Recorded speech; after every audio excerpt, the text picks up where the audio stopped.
Someone You Should Know. A program about people you know and even more that you don't. Hosted by Stuart Sax, veteran, husband, father, and grandfather. Now, here's your host, Stuart Sax. Well, hello. Thanks for joining us again for another episode of Someone You Should Know. And you're going to meet somebody that you really should know her story and her backstory. We're going to have a good conversation today. And we are brought to you, as always, by our very, very dear friend, Christine Dean, who is the networking diva. And she takes care of everything social media. Your presence on social media, how to market your businesses. If you have a podcast like this and you need help in organizing it and developing it and producing it, you can reach out to Christine for that. She is multi-talented. She knows absolutely everything there is to know about the internet and how to connect you to it, and also to make your presence even better on it. So reach out for even a free consultation to Christine Dean, who is thenetworkingdiva.com. Thank you for supporting this show, Christine. We love you to death.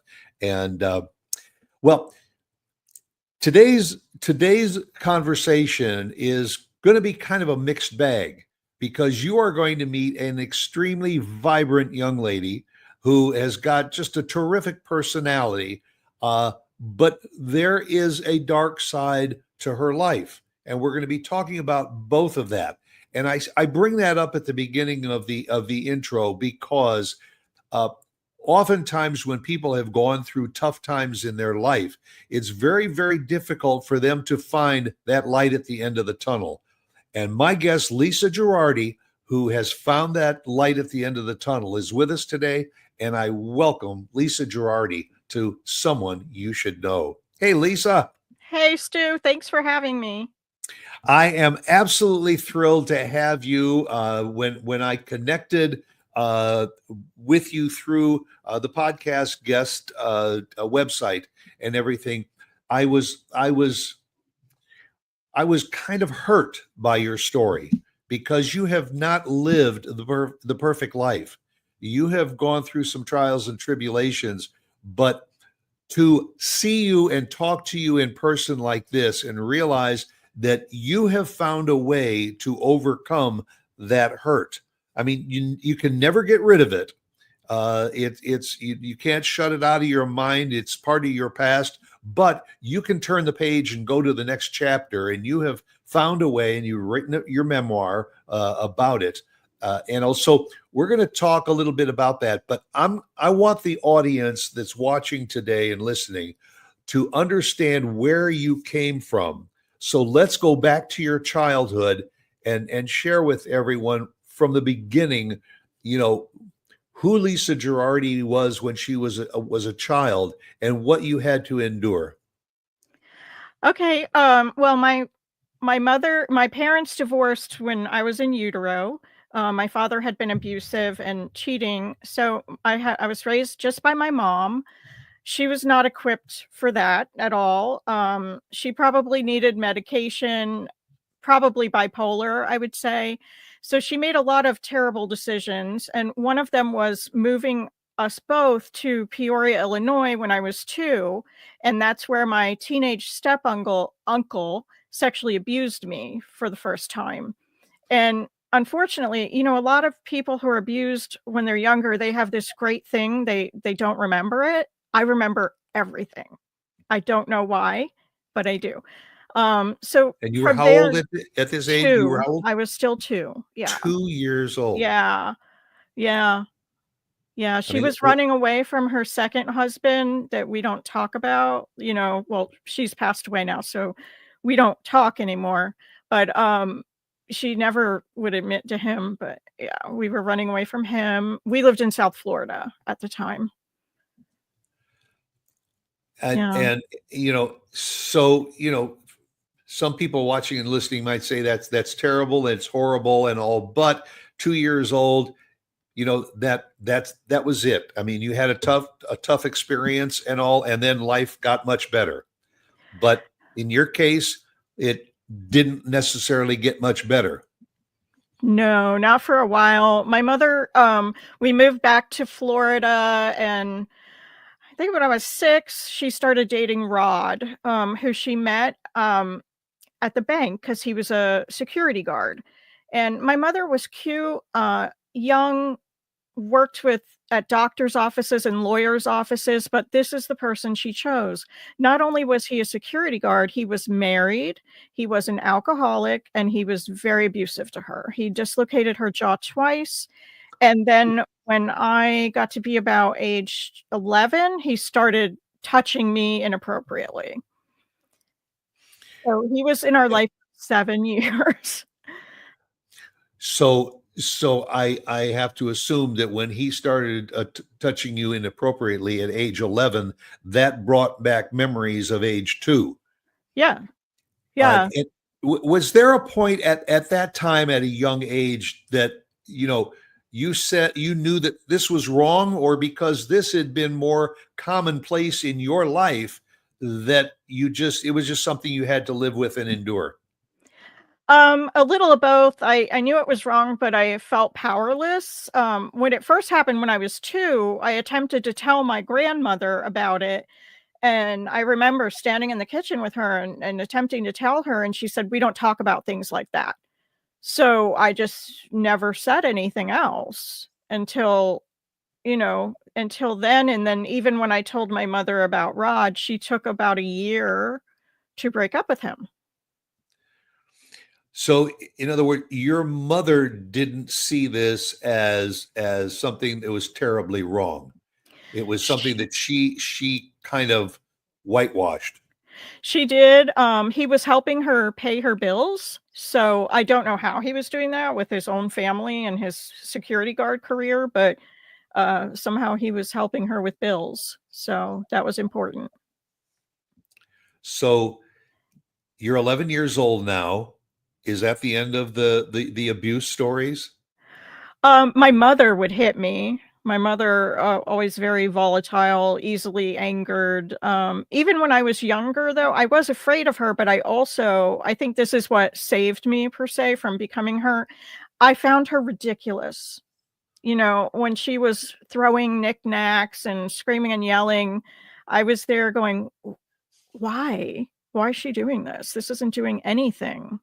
Was there anyone else in your life that you could run to or turn to say, mom is going ballistic and all, and I need shelter, I need help? Sort of. There was Fran who was started out as our neighbor, and she would watch me when my mom had to work, and she was like an auntie to me. She would, hug me, soothe me, that kind of thing. And one time she said something to my mom about being too hard on me, and my mom just took her right out of our lives, did not even speak to her for a good year. So everybody was kind of afraid of my mom, I think, to say anything. And they would always give I love how adults always give children these excuses like, "Well, your mom, she's a single mom, she's stressed out." Like, I'm 8, I'm supposed to just be, "Oh, okay." Right. Well, that's why I said earlier that the atmosphere that you were raised in, it must have been kind of hard, other than maybe with some of your peers, to realize that that was the atmosphere that you knew every day. Mhm. And also, how did you really know that that was a wrong atmosphere? Well, you mentioned peers. I did develop a great group of friends in 8th grade and in middle school. I met a girl named Hillary at the bus stop the first day of 8th grade, and she kind of introduced me to the cool kids, meaning like the preppy kids. And that's when going to their homes and stuff is when I thought, oh, There's parents another aren't side to this life. Yeah. yeah, they're not angry all the time. They actually care what their kids did at school or whatever, and they don't have a bunch of chores to do when they get home, like, crazy. Did you have any siblings, or were you an only child? So, this is very Jerry Springer, but yeah, I had an older brother. He was 9 years older. So my mother got pregnant with him at 16. My dad was like 7 years older than her on the local radio station. So they had to get married. It was the 60s. It was 1962.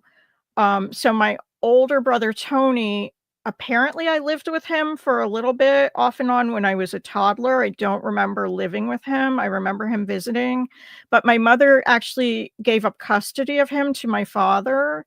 And then he desperately wanted to come back to my mom because apparently my father's even more abusive. And she said no. She said, "We signed papers. Sorry." So were you able to maintain any kind of a relationship with your brother over the years, or did you just kind of separate? He would come to visit like every other weekend at times, but the age difference made Yeah. it, weird. And my brother was always, I don't want to say not intelligent, but I'm more of like a book smart academic-y person, and he is not. So my mom told me a story when I was 8 and he was like 17. We were kicking the soccer ball around, and I don't know what word I said. I said something, but he ran in the house and said, "Mom, make Lisa talk her age," because he didn't understand what I said. So there was like a definite barrier there Yeah. Yeah. too. And he passed away too, so, At a he young passed age? he passed away, I think he was 58. He passed away Oh, in okay. 2021. Oh, okay. So not that long ago. No, and I hadn't seen him since I was 19, so there wasn't a relationship, but still, Yeah. still So tough. so basically you did grow up as an only child. Mhm, So now, you know, I hate to pour this on you, but it's part of your life. And right from the get-go, you said, I'm willing to talk about anything. mhm. And and so one question that I would ask you at this point is, because you are willing to be an open book and talk about anything, is that comforting and helpful for you? Um, for me, yes, because I am not ashamed of it. I'm not owning the shame of any of this, but I have found it's also comfort for others. My son Absolutely. gave my book to one of his friends at work, and he told him the next day, he's like, "I was reading your mom's book and I was crying because I'm not alone." So that's why, really, like, I'm not making money off of any of this. I have a day job and all that, but that's why, because people who are abused tend to be ashamed of it, and they have no reason to be ashamed. They didn't do it. The website is lisagerardy.com. You can learn a little bit more about her and get information about the book. I encourage you to check out the website. There's also a contact area where you can reach out to Lisa if you want to ask questions or Mhm, share any of your concerns. Uh, and I think that a real key point that you just made, Lisa, is the fact that you are willing to talk about it because this has been part of your life. You mm, can't rewrite it. You can't close the door on it. uh, and there are other people that may be watching and listening to this show right now that have been in a position that you were in as a child, and they have locked it in a closet and have mhm, not been able to let it out. And sometimes l- getting that out and cleansing your soul with it and saying, I can't do anything about it, it happened and all, mhm. but I can try and do everything I possibly can to make sure that it doesn't happen to someone else. uh, Exactly.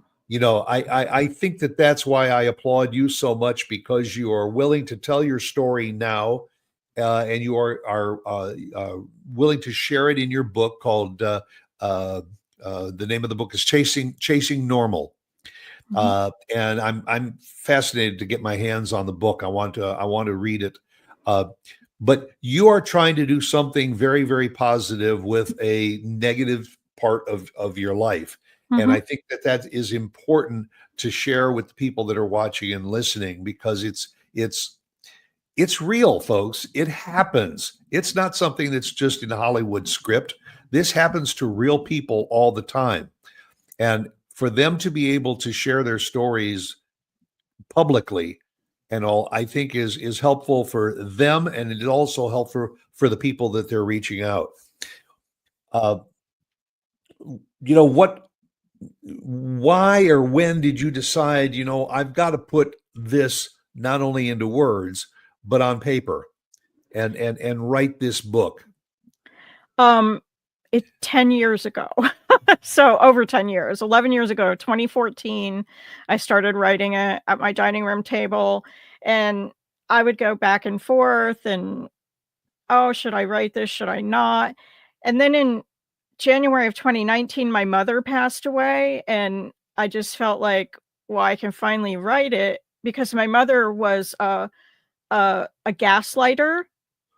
So anytime I said anything, she's like, "That's not true, Lisa," and so I just felt more free. And also, I'm not out to hurt my mother or make her a villain. Everyone's a villain in someone else's life, and Right, right. she had her own mother who scrubbed her teeth with Comet and all sorts of things.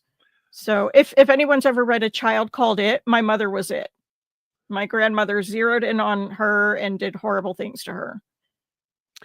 And we sometimes become a product of our parents. Mhm, If kids grow up in an alcoholic environment, they sometimes end up becoming alcoholics.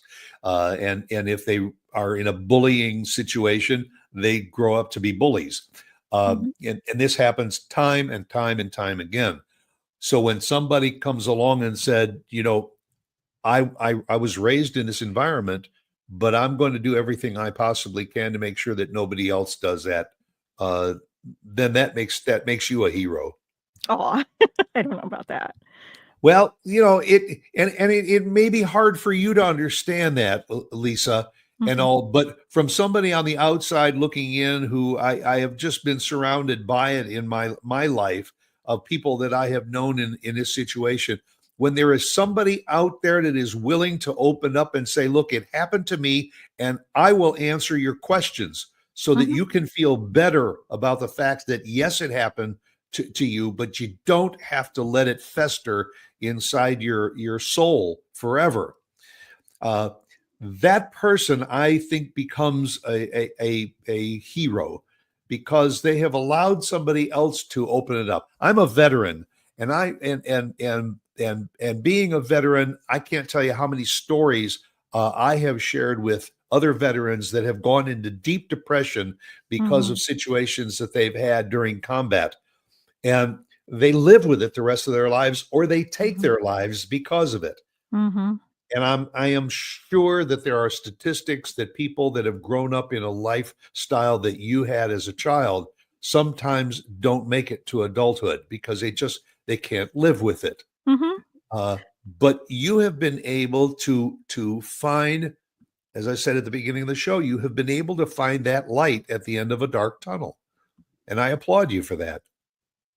Well, I mean, I've never attempted to kill myself, but certainly I thought of it for a while. My mother actually attempted twice, Mm. when I was 10 and 11, so that's what I think told me, "Don't even try that," because I have a son. So when she did that, my first thought was, "What does she think's gonna happen to me? She doesn't even care," so Right. Yeah. What about me? Yeah. yeah. And I take medication, that she desperately needed but didn't take. She was placed on medication, when she was in her 50s, but she's so used to popping a Valium or Ativan when she needs it, she didn't take the medicine every day. She just thought, "Oh, I only take it when I need it." And, like, that's not how it works. Yeah. Exactly. Yeah. Yeah. Yeah. What was it difficult, because you also went through an abusive time when you were 11, you're a preteen now. When you get into your teenage years, how did that affect your social life? As you were now getting a little older, you were maturing, you were becoming a young woman. Uh, Mhm. and, how was that with your relationship with other girls and other boys? I always felt not as good as other people. I've been accused. I have RB, resting bitch face. Um, and I've been accused of thinking I'm better than other people just because 'cause I'm kinda sitting back and watching them, but it's actually I'm observing them and learning how to be normal, basically, because I count on other people to be normal. I was also, more of a boy chaser than my friends were. I had to have a boyfriend at all times. I think that's, because I didn't have a father growing up. My father was in my life very little, and he died when I was 15, so I think I had that, like, always worried about if a boy likes me or not, and, looking back, if I could go back and tell that little girl, like, "Don't even worry about that. So not worth it." Yeah. Was it easy interacting with boys when you were a teenager, knowing what you had gone through as a child? No, no, they were always a little scary to me, um from an early age, my aunt Fran had a brother named Bobby, and he was gay, so I always felt more comfortable around gay men because I know they did not want me at all. Yeah, they weren't looking at you for the wrong reasons. Mm-mm. And all you now, in some of the information that you've shared and that I read about you, that you actually turn to alcohol Oh, to yeah. kind of help with your ability to interact with boys Mhm. during those teenage years. Uh, how what kind of a time did you go through then? Well, it was the '80s, so we could get wine Yeah, coolers and beer pretty much very easily, but it's not like now. Um, so the first few times I had actual sex, I was drunk. I could not ever do that sober until I got into, like, a real relationship. yeah. So when you talk about real relationships, you're married now. Mhm, In fact, you call Chris your forever husband. mhm. But he wasn't your first husband. No, no. Um, so it's weird, my first husband, he's still out there, we call him a different name in the book. Um, he has dark hair, and he's tall and thin, and so was my teenage step-uncle. So, I always found that weird, like, why would I even go for somebody that looks like that, you know? Yeah, He wasn't, I would say, abusive on the regular, but he did lose his stuff a couple times and grab me by the neck, which was scary. He also There was a cultural difference with us. He wanted me to be just a little stay-at-home mom, and I wanted to do stand-up comedy, so that was a rift uh, there. that that's a departure. Yeah, But and how long were you married? And is your son a product of that first marriage? he is a product of that first marriage. I We were married in '94, about 6 years. Yeah. So then there is so you obviously, leave him, and there is how much of a time difference between him and Chris now, your current husband? About 5 years. Okay. Yeah. So and what were those 5 years like? Because now all of a sudden Lisa Gerardy it's almost flashback time. You're now a single mom, Mhm, mhm, and you're raising a child. Duh, deja vu. That going mhm. back to the time when that was your life. How Exactly. how were you able to handle being a single mom so that you wouldn't become the position that your mom and you were in? I was doing comedy, and I met a fellow comedian who I moved in with, like, right away, and lucky for me, he was not a child molester, and he, had a job that kept him out all night. He was a driver, so it was like being single, but I had someone helping me pay the bills who wasn't hurting me or my son. Yeah. If that makes sense. And Yeah. he was, he had weird stuff on the computer, but it wasn't children or hurting anybody. So, and we didn't have a good relationship, but it was kind of like a roommate situation for the most part. He wasn't there and I was good with that. So along comes your knight in shining armor, Chris, and you have been married now how long? Almost 20 years. It'll be Almost 20 years in a couple 20 years. months. How did you meet? Speed dating, which people who know me Really? find that hard to believe because I am very much an introvert. I don't do stuff like that. And Wait a minute. Wait a minute. Time out. Time uh-huh. out. How do you talk your say that you're an introvert and yet you'll get up on stage in front of a room full of people and do stand-up comedy, which is a very extroverted personality. Actually, and I'm glad you brought that up. Before Chris and I got married, we got married in a Unitarian church, and the pastor made us take personality tests before. So we took our tests separately, and he brought us together, and he looks at me and he says, "You're an introvert." And I said, "You're wrong. I'm a stand-up comic." And he said, "Lisa, a lot of entertainers are great on stage, but they just want to be left alone off stage." And I said, "You know what? After I'm on stage at a comedy club, I usually go hide in the kitchen. The other comedians are out there shaking hands with the drunken audience, Yeah. but I never wanted that. I don't do comedy anymore, but when I did, I would go hide in the kitchen. And the couple times I was there and some drunk person be like, "You were so funny," I had to, bite my tongue because I wanted to say, "I know, I was there too. Like, Yeah. I don't need your drunk ass telling me I was funny. I get that. That's why I'm here." Um, But yeah, no, you can be an introvert and be an entertainer for sure. So I have to ask you, what was speed dating like? Um, Disappointing. My mother drove over. I lived 2 hours away from my mom at this point, and I was actually living in a house on my own at this point. I'd moved away from the first boyfriend, and I didn't want to go. After she drove over, I said, "Oh, I'll just stay here and hang with you guys." She's like, "No, you need to go." So I went. It was in a bar, and the gentlemen sat at tables and the ladies moved around whenever the bell would Okay. ring, and the men's names were on the tables. So the first name I saw was my son's dentist. So I'm thinking, I need free dental work. I'm gonna sit down right here.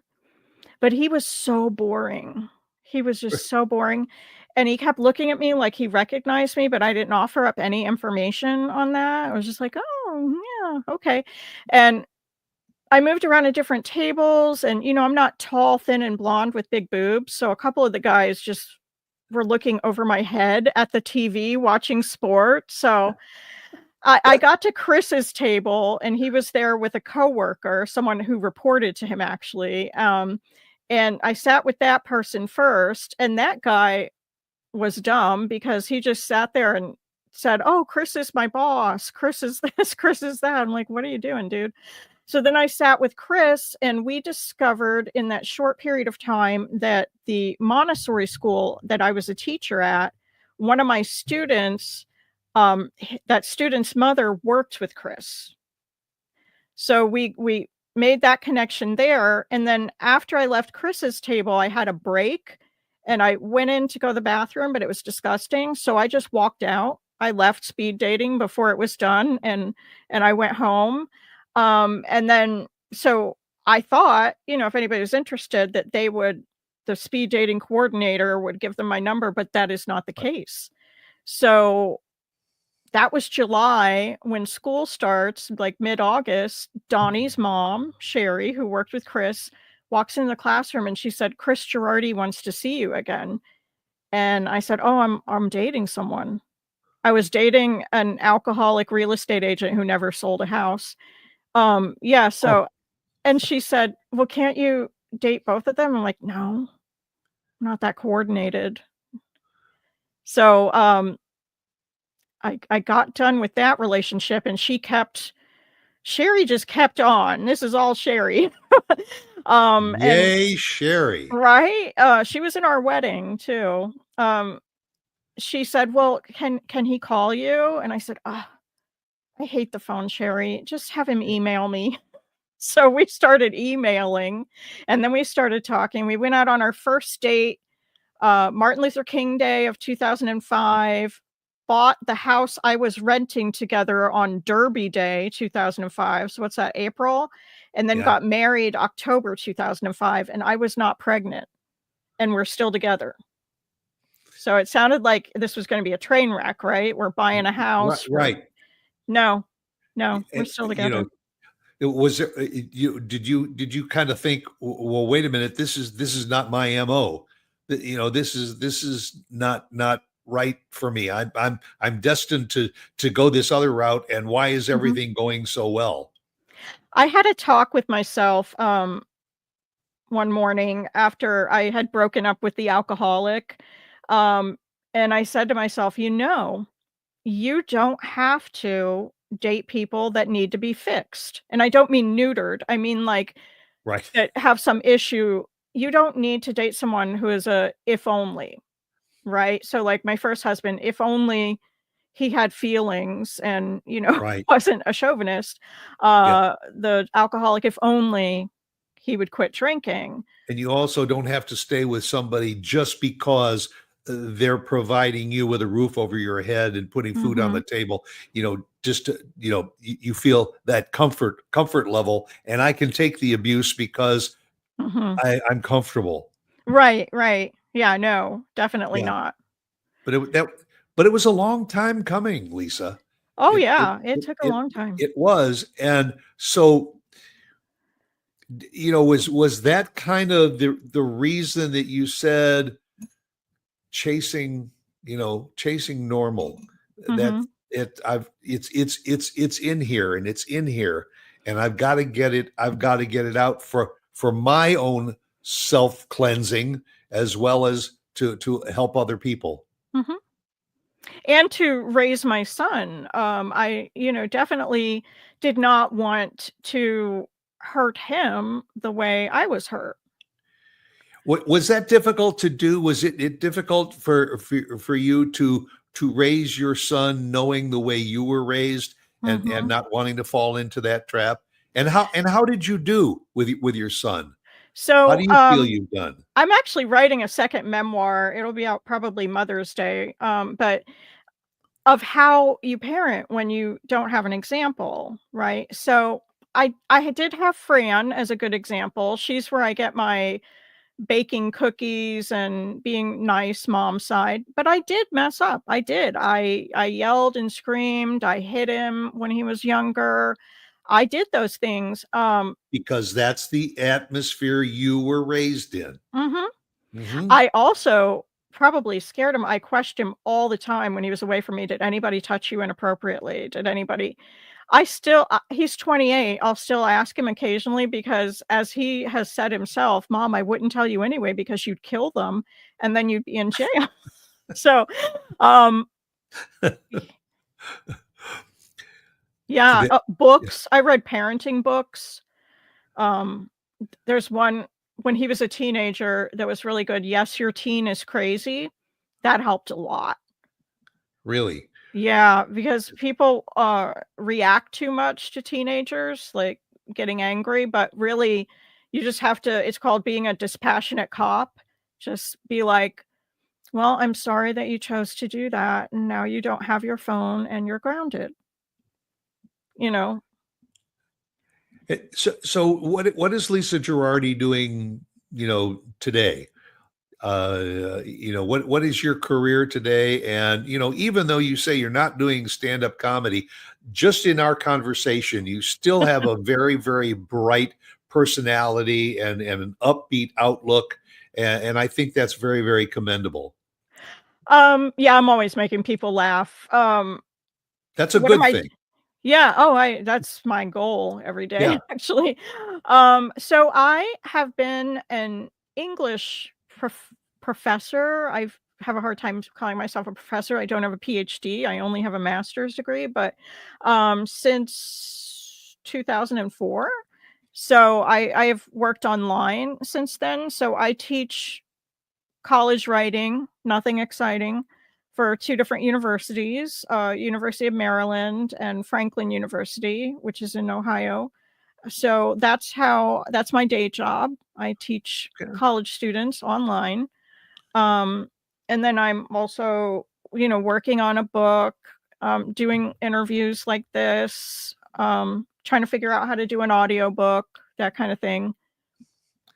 Yeah, that's And, what I'm up to. and so you've been doing this basically the whole time that you and Chris have been together. I worked from home the entire time Chris and I have been together teaching, and I was a department chair for a while and things like that, which is hard to do from afar.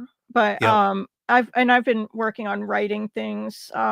If you look on my Facebook, God love Chris. I post a weekly funny conversation that we have, and he's just a lot of husbands would say, like my first husband said, "When you do comedy, don't make fun of me." But Chris says, "Ah, it's your story to tell, so have at it." What is Chris's career? He's in corporate retail. He Okay. works for a skincare company, and basically he's in charge of inventory. So he does numbers and I do words. There you go. And those, they complement each other. Mhm. So that's why you guys have been together for almost 20 years. Mhm. It's, you know, I have, in the back of my head, I've been thinking that when I, as a veteran, you as having been abused as a child and as a teenager and everything, we often put that moniker of PTSD, that Mhm. it's something that you never get rid of, you just learn to control. Um, do you ever find yourself just not wanting to, but sometimes the past just flashes in your mind? Definitely, so dental things, and I'm lucky enough, and I say that sarcastically, to have the Killian family teeth. My cousin already has dentures, she's younger than me, my mom had dentures, so I do not have dentures, but I've had to have a lot of dental work, and since the abuse at age 2 was oral, hope that's not too much, but, so having like a root canal or a bunch of stuff in my mouth is a trigger. I have a wonderful dentist now, and he's a man, which usually I do better with women, but he Yeah. put so much stuff in my mouth, and I gave him my book, so he knows. And I was fine, and I told him that when he was done, I'm like, "You should know how safe I feel with you because you put a lot of stuff in my mouth," and I didn't freak out. So you know then the comedy times that you did you use some of your past issues as part of your comedy routine, or did you just want to stay away from that? The only things I brought up really, was my mother being a pill popper, Okay. and she's, just did that laugh like, "Oh, we know that's not true," but it is. It is. So I would say like, my mom's a pill popper. Um, she takes a Vicodin and a Percocet, but that's just for my headache, so she can handle my headache, Yeah. that kind of thing. Yeah. It's been years, but yeah, so I did joke about that a little. And my son was young at that time, so I more joked about him throwing fits and stuff. Do you ever get the urge to do stand up again, or just go to an open mic night or something, when you're out socially? I am far too lazy for that. I am waiting around for, like, the mid-morning open mic, like a 10 AM, 11 AM open Right, mic. rather than going on at 10:30 at night. Yeah, no, I'm in bed reading at that time. I am not. No. But it's been an honor to talk to you. I want to put it that way, because uh, at first I thought, how am I going to approach this conversation with Lisa?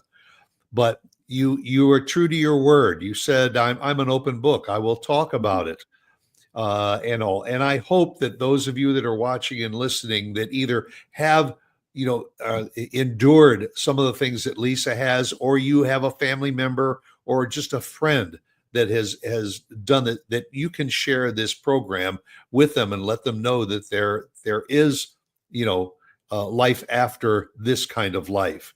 Hmm. Uh, Visit the website, and I'll reach out to Lisa if you have questions and concerns. Hmm. Um, and it's I again, you don't want to call yourself a hero, but I will have that moniker on you, because I think it's something that you can be very, very proud of, that you have lived this kind of life and you have survived. You are a survivor. And that's the important part of it. I appreciate that. I think of you as a hero, being a veteran and all. And I have students who are active duty, from around the world, and I think of them as heroes. And some of the things they write in their essays, I'm right, they are heroes. Well, I can't thank you enough for taking the time to share a conversation with me. I use Oscar Wilde when I close out my shows. I use his quote, "Be yourself because everyone else is already taken." And that may be familiar to you. And I think it kind of resonates with who Lisa Gerardy is. So that will do it for another edition of Someone You Should Know. Go out and make it a great day. And by the way, we're a couple of days away from the 4th of July. So go out and celebrate our freedom with your family and your friends, and come back and see us again next time for another edition of Someone You Should Know. And again, a big, big thank you to Lisa Gerardy. Thanks, Lisa. Thank you for having me.